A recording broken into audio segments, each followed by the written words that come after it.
ప్రముఖ సంఘ సేవకుడు సామాజిక ఉద్యమకారుడు టీవీ నారాయణకు పద్మశ్రీ అవార్డు ప్రకటించింది కేంద్ర సర్కార్. తాను చేసిన సేవకు ప్రభుత్వం అవార్డు ఇవ్వడం ఆనందంగా ఉందన్నారు నారాయణ. ఇతరులను ప్రేమించాలని, ప్రేమను పంచాలని, అవే మనల్ని నిలబెడతాయని అంటున్న నారాయణతో బుచ్చన్న ఫేస్ టు ఫేస్. తొలితరానికి సంబంధించిన సామాజిక ఉద్యమకారుడు, విద్యావేత్త, తెలంగాణ ఉద్యమ నాయకుడు, సంఘ సంస్కర్త టీవీ నారాయణకు కేంద్ర ప్రభుత్వం పద్మశ్రీ అవార్డునిచ్చింది. ఇప్పుడు ఆయన వయసు 93 ఏండ్లు. ఈ వయసులోనూ ఇంకా సామాజిక కార్యక్రమాల్లో పాల్గొంటున్నారు.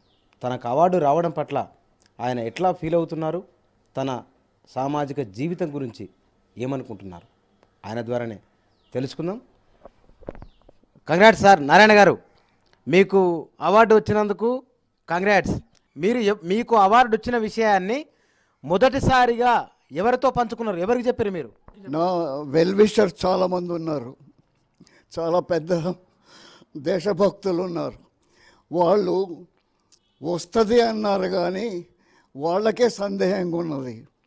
కానీ వాళ్ళకి హృదయపూర్వకంగా నాకేదో కావాలి అని వాళ్ళకు ఉన్నది. మీరు హైదరాబాదు నగరంలో మీరు చేసిన సామాజిక ఉద్యమాలు ఏమేమి ఉన్నాయి? షెడ్యూల్ కాస్ట్ వెల్ఫేర్ అసోసియేషన్ ఒకటి ఉంది. 6 సంవత్సరాలు నేను ప్రెసిడెంట్గా ఉన్నాను. Reservation promotion and reservation Brahmananda Reddy ఉన్నప్పుడు వాళ్ళకి రిప్రజెంట్ చేశాం. తర్వాత వచ్చింది అది.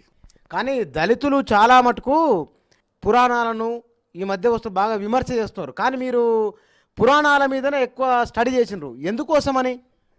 పురాణాలు కాదు, నేను చేసింది ఉపనిషత్తులు. మూఢనమ్మకాలు నాకు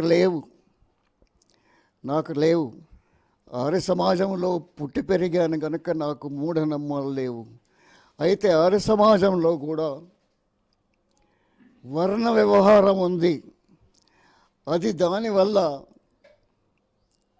ఇంకా ఎవరు చేస్తారు నిర్ణయం అన్నది ఇంకా తేలలేదు.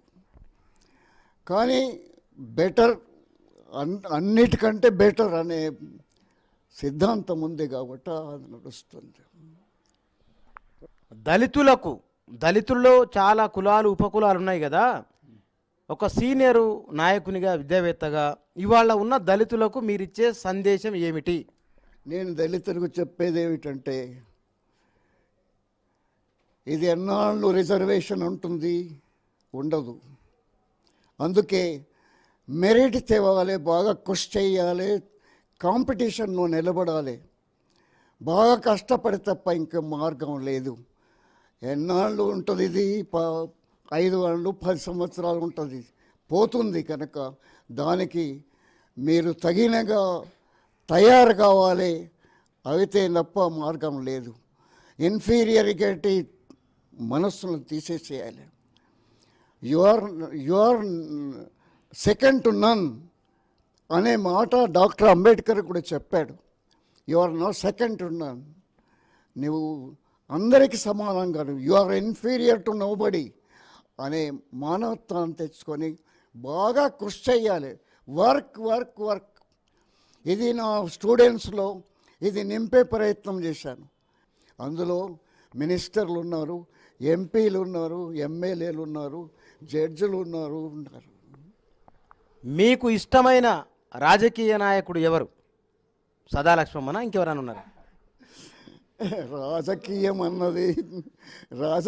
అన్నది స్వార్థంతో కూడుకున్నది, మారుతుంటుంది. కానీ ఎప్పటి వరకు మానవత్వం లేదో అది ఎంత రాజకీయం చూసినా మారుతుంది. అందుకే మానవత్వం ఉండాలి. దీనుల్ని, దిక్కుల్ని, బాధల్ని, పీడితుల్ని ఉద్ధరించేవాడే రాజకీయం ఉండాలి. అటువంటి రాజకీయం ఇష్టం ఉంది. ఇప్పుడు అట్లాంటి వాళ్ళు ఎవరు తగలలేదా మీకు ఇంతవరకు? గాంధీ గారు 93 సంవత్సరాలు వచ్చినా సరే ఇంకా గట్టిగా ఉన్నారు. కారణం ఏంది, రహస్యం ఏంది? నా ఆహార విహారాలు. ముఖ్యంగా నేను అందరికీ చెప్పేది ఏంటంటే, అందరి మంచి కోరడం ఇది చాలా ముఖ్యమైనది. కాన్సన్ట్రేషన్ చేయాలి, ప్రార్థన చేయాలి, 2 పూటలు దేవుని ధ్యానం చేయాలి. అందరూ మేలు చేయాలి, మేలు కూర్చోాలి. అందరు మేలు కూర్చోడం ఆరోగ్యం ఎంత బాగుండదు అంత బాగుంది. ఇప్పుడున్న ఈ తరానికి, ఈ జనరేషన్కు మీరు చెప్పే ఒక సూచన, మీరిచ్చే ఒక సలహా ఏమిటి? ఇది మొట్టమొదట ఆధ్యాత్మికంగా దేవుని మీద నమ్మకం ఉండాలి. అందరిలో దేవుడు ఉన్నాడనే భావన ఉండాలి.